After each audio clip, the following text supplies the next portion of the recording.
Bu gün funksiyalar keçəcək, diqqətli olun funksiyalardır.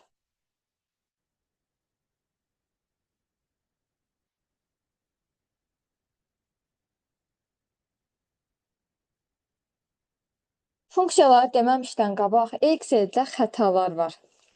Testlərdə tez-tez düşür. Div 0 yazıldısa da sıfıra bölmə xətası adlanır. Bilirik ki, riyaziyyatda sıfıra bölmə yoxdur. Əgər hər hansı bir funksiyanı işlədiyiniz zaman orada sıfıra bölmə gəldisə də, deməli div 0 xətası olacaqdır. Bu formada da yazılır. Və yaxud da var ref xətası. İstinad olunan xana və yaxud da ki, işçi vərəq silinibdir. O zaman gəlir ref. Testlər işləyəndə görərsiniz. Funksiya və yaxud da ki, ünvan adı səhv olanda name xətası gəlir. Misal üçün nədir? Produkt funksiyasında bu formada yazılır. U-nun yerinə gətirib A yazanda və yaxud da ki, bu U-nu yazmayanda birbaşa hərfləri bitişik yazanda, deməli burada ad xətası var. Funksiyanın ünvanı səhvdir. O zaman gəlir name xətası. Düsturun nəticəsi xanaya yerləşmir. Belə diyet işarələridir. Bu ancaq Excel-də işləyən zaman olur. Testlərdə hər dəqiqə qarşımıza çıxmır. Düstur daxilində düzgün olmayan ədədlər istifadə edildikdə number xətası gəlir. İndi dərsi izah edəndə deyəcəm funksiyalarda. Misal üçün faktorial var, faktorialın mənfisi olmur. Amma sizin testinizdə qəsdən faktorialı mənfi ilə verir. Əgər siz görsəniz ki, faktorial mənfi ilə verilibdir, deməli orada number xətası var. Düstur daxilində düzgün olmayan ədəddən istifadə edildikdə və yaxud da sizə deyilir ki, funksiyada, yəni bu düsturu tapmalısınız. Amma sən həmin xanalara baxdığın zaman görürsən ki, verilən ədəd xana orayla düzgün gəlmir. Yəni cədvəlin içərisindən düzgün gəlmir. Deməli orada number xətası var. Daha sonra var value xətası. Mətndən ədəd üzərində birgə əməliyyat aparanda ortaya çıxır. Yəni, misal üçün A2 xanası veribdir, bir də veribdir B3 xanası. Deyir ki, bunlar topla. Sən görürsən ki, A2 xanasında ədəd yazılıbdır, amma B3-də də misal üçün kitab sözü yazılıbdır. Sən ədədlə hər hansı bir sözü necə toplaya bilərsən? Deməli, orada value xətası ortaya çıxacaqdır. Mətndən ədəd üzərində birgə əməliyyat aparanda çıxan xətadır, value. Xətalar yadda qalsın, testlərdə də hər birindən var. İşlədikcə lap yaxşı yadınızda qalacaq. Fikir veririk indi funksiyalara.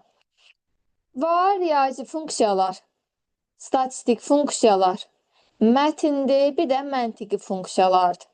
Hər birinin izahında diqqətli olsanız, yəni bunları işləməkdə heç bir çətinçilik yoxdur. Özdə, misal üçün, riyazi funksiyaları keçdim. Çalışın ki, mən burada dedikcə, riyazi funksiyalara hansı funksiyalar aiddir, yadınızda saxlayasınız. Çünki imtahanda bu kompüterə keçəndən test salır ki, bu funksiyalardan hansılar riyazi funksiyalara aid deyil, hansılar statistika aiddir və yaxud da ki, aid deyil. Ona görə funksiyaların hər biri hansı-hansına aiddirsə də çalışın yadınızda qalsın. Riyazi funksiyalardan birinci var sum funksiyası. Sum funksiyası toplama funksiyası deməkdir, yəni cəmləşdirmək. Sum'u necə tapırıq? Misal üçün sum verir, A2, B3 diapazonu verir. Həmişə qoşa nöqtə ilə görsəniz diapazon sayılır. Yəni düzbucaqlı şəklində hər bir xana toplanmalıdır. Amma nöqtəli vergül və yaxud da ki, vergül şəklində versə, o interval adlanır. Yəni A2 vergül B3 versə, deməli A2 xanası, bir də B3 xanasının içərisində yazılan ədədləri toplamalıyam. İndi burada mənə diapazon veribdir. Deyir sum A2 B3 diapazonu qoşa nöqtədir. Nə deməkdir o? Baxıram cədvəldə, bu cədvəlin içərisinə baxmalıyam. A2, A3, B2, B3 xanalarını cəmləşdirməliyəm. Baxın, A2, B3 diapazonu nə deməkdir? Deməli, A2 xanasını götürürəm, A3 xanasını götürürəm. B2 xanası, bir də ki B3 xanası. Bunları cəmləşdirməliyəm.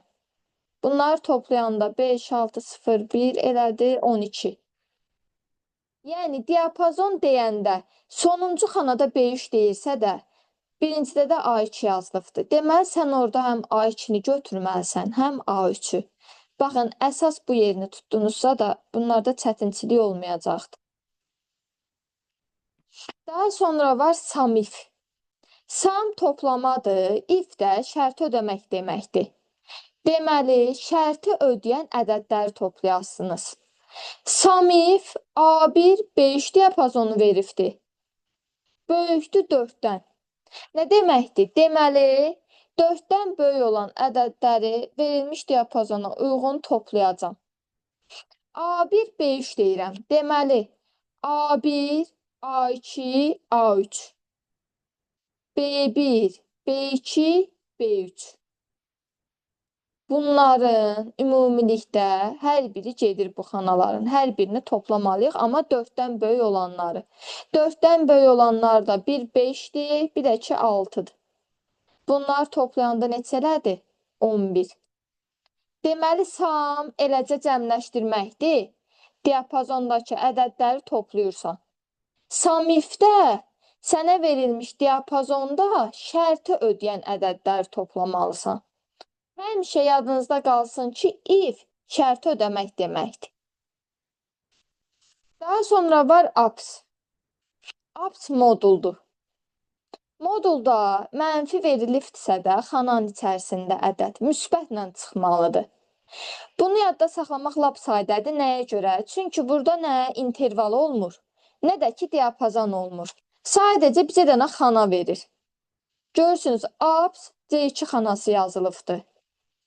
Gəlirəm C2 xanasına mənfi 7-dir. Deməli, mən bunu cavabda götürəcəm müsbət 7 ilə. APS nə oldu? Ədədin modulunu tapmaq. Modul tapmaq nədir? Xananın içərisində mənfi verilibdirsə də, mən onu götürürəm müsbətlə. Daha sonra var faktorial. Fakt yazılır. Faktorial da sadədir. Nəyə görə? Burada da nə interval vermir, nə də ki diapazon vermir. Sadəcə bizə dənə xana verir. Fakt A2 yazılıbdır. A2-də neçədir xananın içərisində? 5. Deməli, mən bu 5-in faktorialını tapmalıyam. Faktorial tapmaq da o deməkdir ki, 5-ə qədər hansı rəqəmlər var? Onlar bir-birinə vurulmalıdır. 5-ə qədər hansı rəqəmlərdir? 1, 2, 3, 4, 5. Biri vurursan 2-yə 2, 2-ni vurursan 3-ə 6. 6-nı vurursan 4-ə 24, 24 də vurursan 5-ə 120. Yəni ki, istər faktorial 5 versin, istər 4 versin, istər 6 versin, 6-ya qədər olan rəqəmlər bir-birinə vurulmalıdır.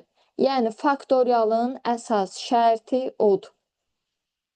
Və yadınızda qalsın ki, heç bir zaman riyaziyyatda mənfinin faktorialı yoxdur. Bunu qəsdən gətirir, mənfi şəklində verir. Sənin mənfi ilə aldığın cavab da olur cavab variantında. Mən dediyim yolla, yəni ki, mənfisiz də cavab olur. Sən mənfisiz cavabı götürməlisən. Çünki mənfinin faktorialı yoxdur.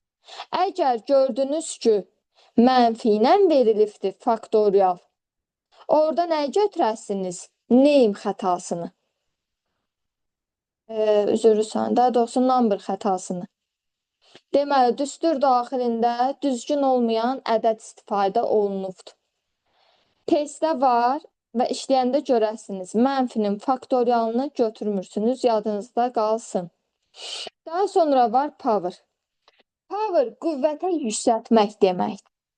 Powerla produktu səhv salmayın. Bəzi tələbələr produktu götürür qüvvətə yüksəltmək kimi, power'ı da vurma. Power qüvvətə yüksəltmə funksiyasıdır. Produkta vurmaq, yəni hasili tapmaqdır. İndi mən power'ı necə hesablayıram? 2 dənə xana verilir. Yəni interval kimidir, diapazon verilmir. Misal üçün verilib də A4 nöqtəli vergül B1 xanaları. A4-də neçədir? 5. B1 xanasında neçədir mənim qiymətim? 2-dir. Deməli, 5-in qüvvəti kimi yazılacaqdır. 5-in kvadratı olacaqdır. Yəni 25. Bir şey yadınızda qalsın power funksiyasında. İkinci xana, yəni B1 xanası, həmişə birincinin qüvvəti olur, üstü olur. Bu yadınızda qalsa, hesablamada power çətinlik çəkməyəsiniz. İkinci xana həmişə birincinin qüvvəti olur, yəni üstü. Ona görə də B1-də neçədir? 2, A4-də də ki 5-dir. 2, 5-in kvadratı olur. Yəni 25. Deməli, nə oldu? İkinci verilən xanadakı ədəd birincinin qüvvəti olur. Burada kub da verə bilər, kvadrat da verə bilər. Yəni, ondan o tərəf vermir, hesablamaq sayda olsun deyə. Daha sonra var produkt. Produkt da nə demək oldu? Vurma. Yəni, verilmiş xanalardakı ədədlərin hasilini tapmalıyam. Produkt A2, D2 verilibdir. İstər interval versin, istərsə də diapazon versin. Yəni, xanalarda olan ədədlər bir-birinə vurulmalıdır. İndi burada nöqtəli vergül verilibdirsə də, deməli A2 xanasında neçədir? 5, D2 xanasında da 8. 5-i vuracam 8-ə. Eləyəcəkdir nə? 40. Riyazi funksiyalar oldu sum, toplama. Sum if, diapazonda şərti ödəyən ədədləri toplayır, şərti ödəyən. If gördük, şərti ödəyəndir. Abs ədədin modulunu tapır. Mənfidirsə, müsbətlə olacaqdır. Fakt faktorial deməkdir. Mənfinin faktorialı olmur. Əgər mənfi ilə verdisə də, deməli orada number xətası var. Faktorial da necə hesabladım? Misal üçün 5 verilibdir. 5-ə qədər olan rəqəmlər bir-birinə vurulmalıdır. 5-də daxil olmaq şərti ilə. Daha sonra var power. Power oldu qüvvətə yüksəltmə. Nə interval verilmir, nə də ki diapazon. 2 dənə xana verilir. İkinci xana birincinin qüvvəti olur. Daha sonra oldu produkt. Produkt da vurma deməkdir. Yəni diapazonda yaxud da ki xanalardakı ədədlərin hasilini tapır. İstər diapazon da verə bilər, istərsə də interval şəklində verə bilər. Riyazi funksiyalarda kimə nə qaranlıq qaldı desin. Kim hansını başa düşmədi? Aydındır hamıya? Bəli. Daha sonra var statistik funksiyalar. Statistik funksiyalar həmişə yadınızda qalsın ki, saymaqla olan şeylər statistik funksiyalara aiddir. Yəni, ədədlər üzərində saymaqla bağlı işlər varsa da, deməli statistikdir. Statistik funksiyalardan birincisi average-dir. Average funksiyası ədədi orta deməkdir. Yəni, diapazonda verilən ədədlərin ədədi ortasını tapır. Ədədi orta nədir? Riyaziyyatda ədədi orta. Müxtəlif ədədlər verilir. Həmin ədədlər toplanılır. Daha sonra neçə dənə ədəd toplayıbsansa da, onların sayına alınan nəticə bölünür. Misal üçün, average A1, A3 diapazonu yazılıbdır. Nə deməkdir? Deməli, A1, A2, A3 diapazonunu toplamalıyam. Daha doğrusu, bu xanalardakı olan ədədləri toplamalıyam. 3, 6, 9 toplayanda elədi 18. Yəni, bu 3 dənə rəqəmin cəmi elədi 18. İndi həmin 18-i neçə dənə ədəd topladım? 3 dənə. Sonda alınan nəticəni bölürəm saylarına, yəni 3-ə. Eləyəcəkdir neçə? 6. Baxın, average ədədi orta tapmaqdır. Yəni, diapazonda ədədlər veriləcəkdir. Həmin ədədləri toplayırıq, alınan nəticəni neçə dənə ədəd toplamışıqsa da, onların sayına bölürük. Average-in özü oldu nə? Statistik funksiya. Daha sonra var count. Count'un özü saymaq deməkdir. Saymaq deməkdirsə, deməli, diapazonda yalnız ədəd olan xanaları sayacaqdır. Verilən diapazonda yalnız ədəd olan xanaları sayır. Count A1, C4 verilibdir. A1, C4 nə deməkdir? Deməli, bu verilən xanaların hər birinə nəzər yetirəcəyik. A1, A2, A3, A4, B1, B2, B3, B4, C1, C2, C3, C4. Ümumilikdə bu diapazonda ədəd olan xanaları sayacaq. Amma nəyə diqqət edirik? Dırnağın içərisində olanlar ədəd sayılmır, mətn tipli gedir. Yadda qalsın. Azər sözünün özü mətn tiplidir deyə götürmürəm. Həm ədəd, həm hərf verildisə mətn tiplidir. Yenə də saymıram. Deməli, dırnağın içərisində olanlar, hərflə olanlar, həm hərf, həm də rəqəm tipli olanlar ədəd sayılmır. İndi A1, C4 diapazonunda neçə dənə ədəd olan xanam oldu? 1, 2, 3, 4, 5, 6, bir də 2, 7. Bir dırnağın içərisində olanı götürmürük, hərflə olanı götürmürük, yəni belə söz cümlə şəklində. Bir də ki, həm hərf, həm də rəqəmli olanları nəzərə almırıq. Count'un özü nə oldu? Saymaq. Yalnız ədəd olan xanaları sayır. Biri də var, count A. Count A-nın özü bir növ count all kimi fikirləşin. O nə deməkdir? Bütün.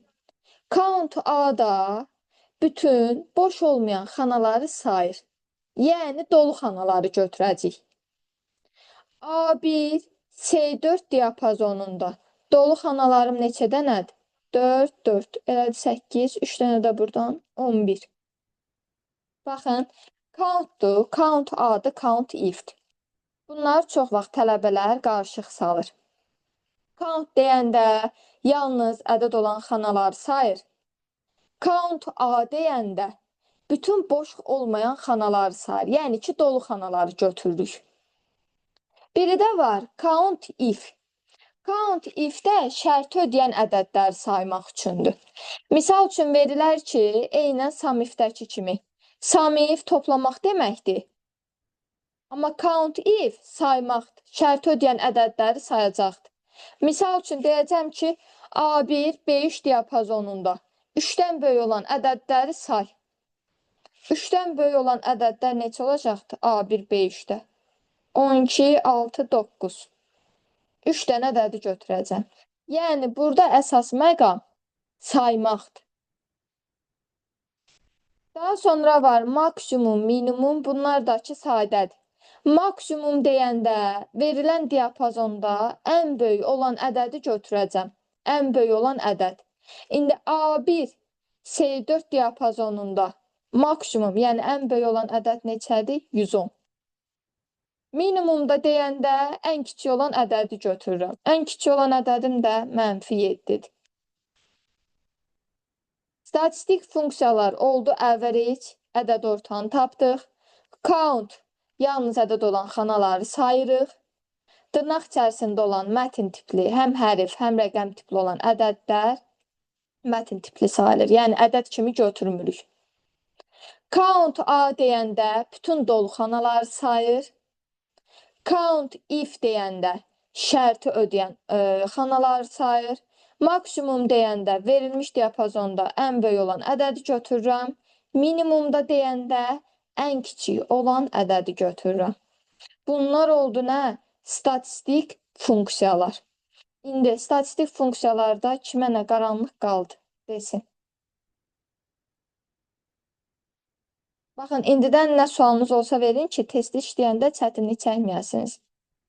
Hər biri bunların testi var. Daha sonra baxırıq mətn funksiyalarına. Mətn funksiyaları lap saydadır. 3 dənədir. Left-dir, right-dir, bir də ki, left. Left bilirik ki, sol deməkdir. Right sağdır, Lendəki uzunluq deməkdir. Yəni simvolların sayını tapmalıyam. Lefti necə tapıram? Hər hansı bir xana verilir. Burada da nə diapazon yoxdur, nə də ki interval yoxdur. Leftdə də, rightdə də, lendə də. İnterval, diapazon söhbəti yoxdur bunlarda. Left dedik ki, sol deməkdir. Müəyyən bir xana verir, bir də ki rəqəm verir. Misal üçün S1 4 verilibdir. S1 xanasına gəlirəm nə yazılıbdır? Azərbaycan. Bu 4 nə deməkdir? Deməli, Azərbaycan sözündən sol kənardan 4 dənə simvol ayırmalıyam. Sol kənarda bu hissədir. 4 dənə simvol ayıranda hansı söz yarandı? Azər sözü. Deməli, left sol hissə deməkdir. Nə interval vermir, nə diapazon. Bir dənə xana verilir, bir də rəqəm verilir. Xananın içərisində verilən rəqəmin sayı qədər simvol ayırmalıyam soldan. Rightdakı sağ hissədən simvol ayırmaqdır. Misal üçün S1-dən 5 deyir. Yenə Azərbaycan sözündən sağdan 5 simvol ayırıram. Gəlir düşür nəyə? Aycan sözünə. Bəzən elə tələbə olur, deyir ki, sağdan simvol ayıranda niyə Naciyə sözünə düşmədi? O, Aycan sözündən götürülür. Naciyə sözü kimi oxunmur. Simvolu buradan ayırırsınız. Gəldi düşdü bura, Aya. Amma bu hissədən oxunur. Aycan sözündən götürülür. Bu da oldu right. Rightdakı sağdan simvol ayırmaqdır. Biri də var len. Lenin özü uzunluq deməkdir. Nəyə görə uzunluqdur? Yəni verilən xanadakı simvolların sayını tapmaq üçündür ancaq. Misal üçün len D1 verilibdir. D1 xanasında 7 dənə rəqəmdir. Deməli, mənim burada 7 dənə simvolum var. 7 dənə rəqəmdirsə, 7 dənə simvoldur. Amma burada bir şey deyim, yadınızda qalsın. İstər hər hansı bir sözdə, istərsə də rəqəmdən sonra boşluq işarəsi qoysa, bir də hər hansı bir rəqəm və yaxud da ki, hərf yazsa, həmin boşluğun özü də bir simvol götürülür. Misal üçün, bu rəqəmi belə yazıbdır, bir dənə boşluq işarəsi qoyubdur, bir dənə də rəqəm yazıbdır. Bunun özü 7 dənə simvoldur, çünki 7 dənə rəqəm var. Həmin boşluğu götürürəm, 8-ci simvol. Ondan sonra bir dənə də rəqəm verilibdirsə də, eləyəcəkdir 9 dənə simvol.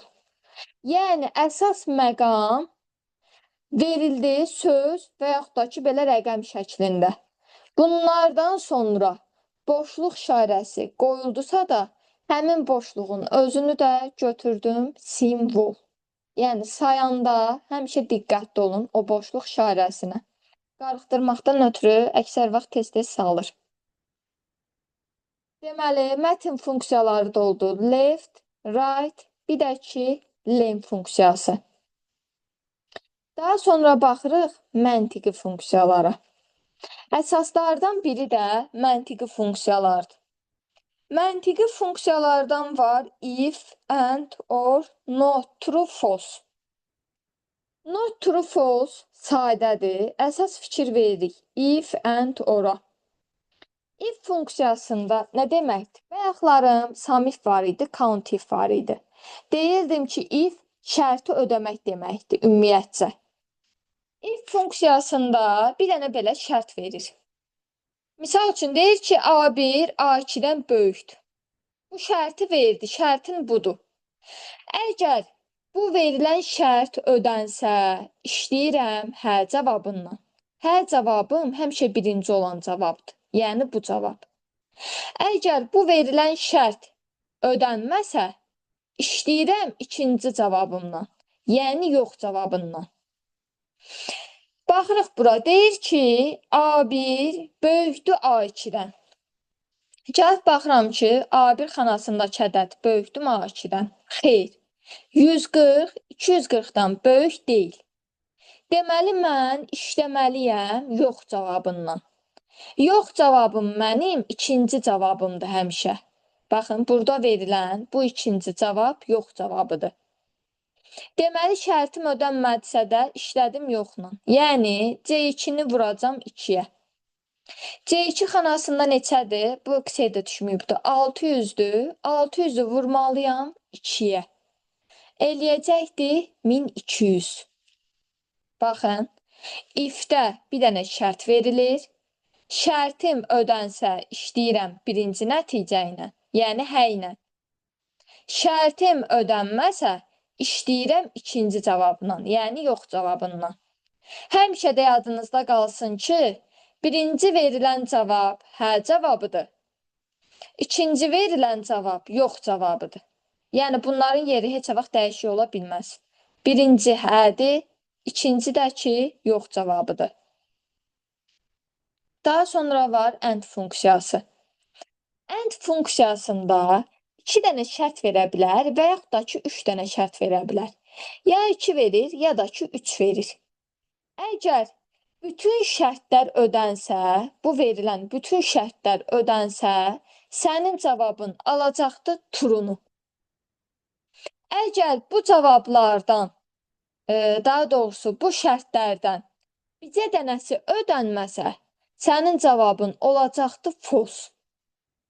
Heç biri ödənməsə, onsuz da cavab false-dur. Əsas yadınızda qalsın ki, AND funksiyasında ya 2 şərt verilir, ya 3 şərt verilir.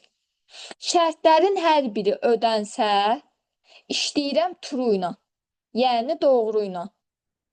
Verilən 3 şərtdən biri ödənməsə, işləyəcəm yox cavabından, yəni false-la. OR funksiyası da ki, onun əksi kimidir. Necə əksidir? OR funksiyasında da ya 2 şərt verir, ya da ki, 3 dənə şərt verir. Əgər bu şərtlərin heç biri ödənməsə, cavabım alır false-u, heç biri ödənməsə. Amma cavablardan bircə dənə şərtim ödənsə, cavabım olacaqdır true, yəni doğru. AND məntiqi vurmadır. Necə yəni məntiqi vurmadır? Dedim ki, true doğru deməkdir. True'nun özü 1 deməkdir. 1. False da yanlış cavabındır. Yanlışın özü də 0 deməkdir. Biri 0-a vuranda neçə elədir? 0. Deməli, bircə dənə şərtinin ödənmədiyi bəs eləyir ki, sənin cavabın false olsun. OR-un özü də məntiqi toplama deməkdir. Dedim ki, true 1-dir, false da 0-dır. Birin üstünə 0 gəlirəm, eləyəcəkdir 1. Yəni, bütün cavabların ödənmədikdə false-dur, amma bircə dənə true-un olanda, nə olsun ki, sənin orada 0-ın var? Cavabın yenə true olacaqdır. Əsas yadınızda nə qalmalıdır? Ən çox tələbələrin qarışdırdığı AND-lə OR-dur. AND-də bütün şərtlər ödəndikdə true, biri ödənmədikdə və yaxud da ki, heç biri ödənmədikdə false. Orada bütün şərtlər ödənmədikdə false-dur. Bir dənə şərt ödəndikdə və yaxud da ki, bu şərtlərin hər biri ödənsə, true-dur. Daha sonra var not. Not nə deməkdir? Notun özü inkar deməkdir. Əgər sən cavabını false-la alıbsansa da, gəlib götürməlisən true ilə. Yəni, düz cavabı səhv cavaba çevirir, səhv cavabı da düz cavaba çevirir. Əgər cavabını true alıbsansa da, false-la işləməlisən. Notu görsən. Əgər not varsa, cavabını false-la alıbsansa da, işləməlisən true ilə. Əsas yadınızda qalsın ki, false-u true-ya çevirir, true-nu da false-a. Not hissəciyi. Daha sonra true-dur, bir də false. True ilə false-dakı lap sadə. Əgər xananın şərti ödənsə, cavabın olacaqdır true. Əgər xananın şərti ödənməsə, cavabın olacaqdır false. Ki, mənə aydın olmadı məntiqi funksiyalarda. Tamam. Onda keçək testin üzərində baxaq ki, kimə nə aydındır, kimə nə aydın deyil.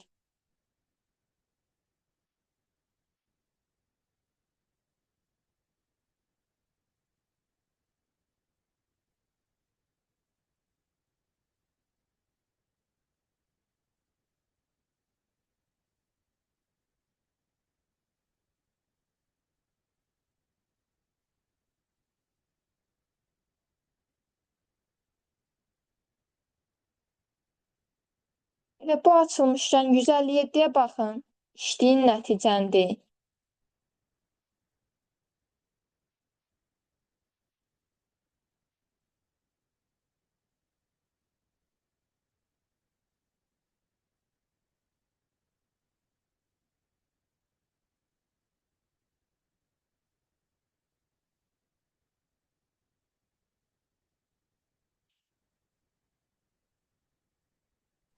Adı müəllim orada.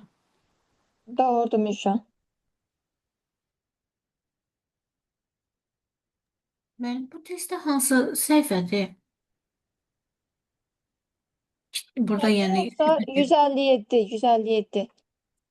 PDF-də mən onu tapa bilmirəm səhifədə. Onu kitabdan baxmaq istəyirdim. Magistr olan kitabı var sizdə. Siz PDF göndərmişdiniz. O PDF Cavab dərsin 8-dir müəllim. PDF-idir. Testin PDF-i deyil. Anladım. Ha, burada baxın test atacağım, narahat olmayın. Tapdı hamı cavabı. 8 müəllim. Bəli, müəllimə. Aynur siz də baxın, Həmid.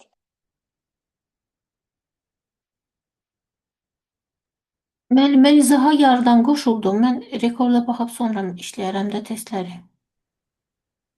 Tamam, nəysə başa düşməsəz deyərsiniz. Oldu. Həmid aydındır sizə? Bəli, müəllim, aydın düzür sayın. Səsiniz gəlmirdi ona görə. Heç olmaz, İşləmişdi. narahat olmayın. Nəysə başa düşməsəniz deyin, yaxşı. Oldu, mənim narahatsız oldu. Tamam. Baxırsınız 159-a, cədvəli də budur. Adı müəllim hocam.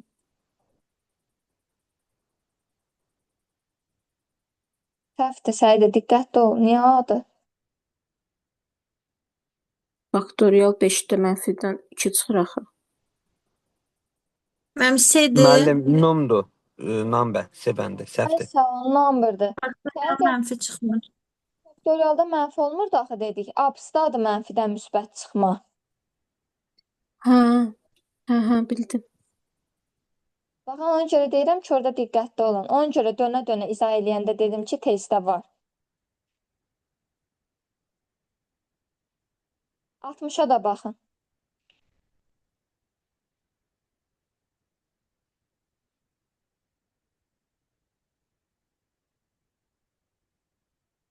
Tələsməyin, arxayın işləyin, düzgün cavabı deyin.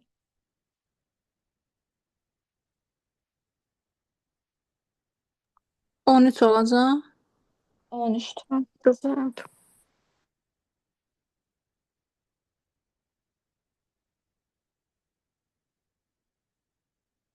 Tam tapdı 13-ü. Bəli, mənim. Hı. 61-ə də baxın. Tapdım mən də mən. 16 üstü 3. 125 müəllim orada B variantı. 25. Ay sağ ol. Ay, mən A'ya baxmışam düz. Bildiniz necədir? Power nə deməkdir? Qüvvəti Qüvvəti. yüksəltmək. Qüvvəti Mən yüksəltmənin B4 əvəzli səhv baxmışdım ona görə. bildim. Qüvvəti yüksəltməni necə tapırdıq, Həmid? Birinci xanada, ikinci xanada duran birinci xananın üzərində yazılırdı. Ay sağ ol. Müəllimə, mən bu informasiya ümumiyyətlə anlayışım yoxdur. Gərək o düsturları bir dəfə dərsdən əvvəl oxuyan baxam, yadımda saxlayam. Bilirəm, Onun üçün belə biraz çətinlik narahat çəkirəm. olmayın. Ona görə burada izah elədikcə sizdən soruşuram. Bilirəm, müəllim deyibdi. Oldu. 172.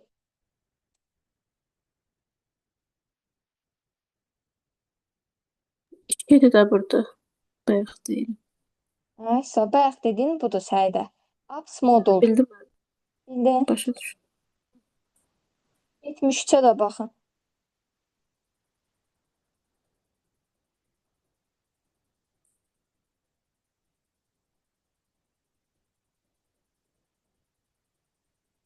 Yetdi müəllimə.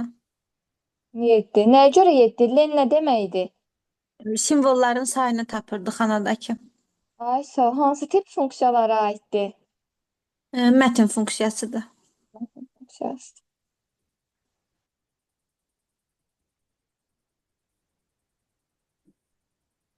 %164'ə baxın. Gözləyin buradan. Zoom kiçildim. Siz telefondansınızsa da yaxınlaşdırın. 164 cədvəl də bu cədvəldir.